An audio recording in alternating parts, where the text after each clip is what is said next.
Hello दोस्तों, नमस्कार मित्रों। आप सभी का स्वागत है हमारे इस नए वीडियो में। तो दोस्तों, आज का जो यह वीडियो है वह महाभारत के जीके से संबंधित है। तो आइए आज के हम इस वीडियो को शुरू करते हैं। तो हमारा सबसे पहला प्रश्न है, महाभारत का मूल नाम क्या था? महाभारत का मूल नाम जय संहिता था। हमारा अगला प्रश्न है, महाभारत का युद्ध कहाँ हुआ था? आप सभी को पता है कि महाभारत का युद्ध कुरुक्षेत्र रणभूमि में हुआ था। अगला प्रश्न है, महाभारत का युद्ध कितने दिनों तक चला था? तो दोस्तों, महाभारत का युद्ध 18 दिनों तक चला था।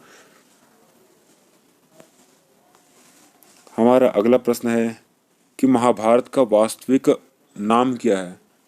दोस्तों, महाभारत का वास्तविक नाम जय संहिता है। अगला प्रश्न है, महाभारत किस पर्व के अंतर्गत आता है? दोस्तों, महाभारत स्मृति वर्ग के अंतर्गत आता है। हमारा अगला प्रश्न है कि महाभारत के अध्यायों को क्या कहते हैं?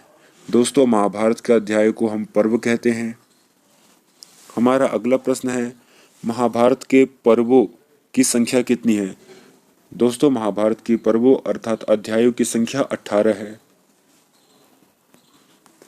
हमारा अगला प्रश्न है, महाभारत के युद्ध का धृतराष्ट्र को वर्णन किसने सुनाया? तो संजय ने सुनाया था, क्योंकि संजय के पास दिव्य दृष्टि थी इसलिए।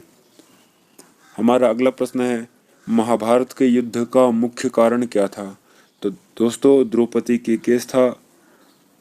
जो द्रौपदी का बेइज्जती हुई थी उसमें अश्लील किया गया था उनको, इसी के लक्षित करके के महाभारत का युद्ध हुआ था। हमारा अगला प्रश्न है, महाभारत के रचयिता का क्या नाम है? दोस्तों, महाभारत के रचयिता का नाम वेद व्यास है।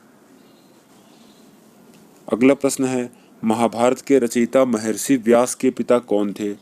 दोस्तों, उसके पिता का नाम था पाराशर ऋषि।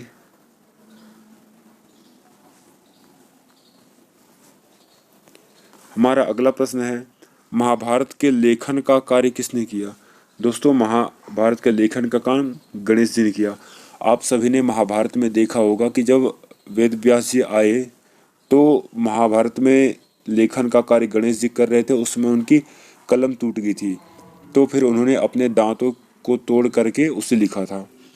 हमारा अगला प्रश्न है, महाभारत को अन्य किन किन नामों से जाना जाता है? तो दोस्तों, उनको एक जय और एक भारत के नाम से जाना जाता है, जो कि अब आगे चल करके उसका नाम महाभारत रखा गया है।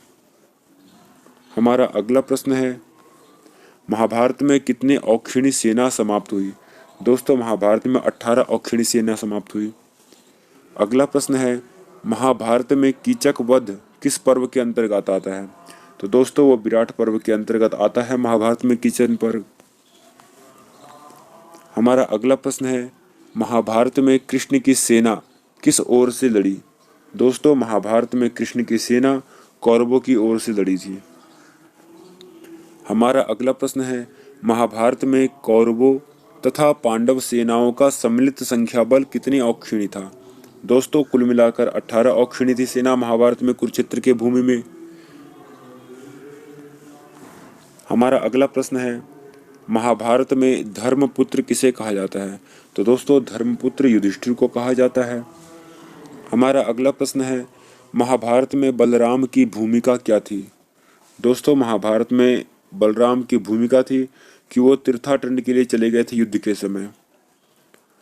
अगला प्रश्न है हमारा, महाभारत में युधिष्ठिर के अतिरिक्त किस और राजा के जुए एवं राजपाट हारने का वर्णन है? तो दोस्तों, राजा नल जो थे वो भी जुए में अपने राजपाट को हार गए थे। महाभारत में इसका भी वर्णन है। तो आज के लिए बस इतना ही। धन्यवाद दोस्तों, आप सभी ने इतने प्यार भरी तरीकों से हमारे वीडियो को देखा। अब मिलते हैं अगले वीडियो में। अभी के लिए बस इतना ही। धन्यवाद दोस्तों।